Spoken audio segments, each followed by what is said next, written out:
How to get the All-Star Tower defense codes. So let's get straight into the video, shall we? So the first thing you want to do is simply go ahead and launch your All-Star Tower defense on your Roblox and then go to your settings and click on Game Pass Enter Code. Now this is where you want to simply go ahead and redeem your code. Now how to get them, you might be wondering. So the first thing you want to do is join their Discord, which is going to be discord.gg/ASTD, or you could also follow them on Twitter, which is AllStarTD, or their Roblox group as well. Once you simply go ahead and do so, they do go ahead and send multiple different codes. For July, I'm gonna be sharing a couple of it for you guys. So there's thank you for 450k, which is 500 gems.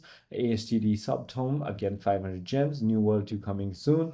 1M group members, ASTD forever. Sorry for delay. Let's go. Okay, so that is about it. I hope this video clarifies everything for you. If you have further more queries, feel free to comment down below and I'll see you on the next one.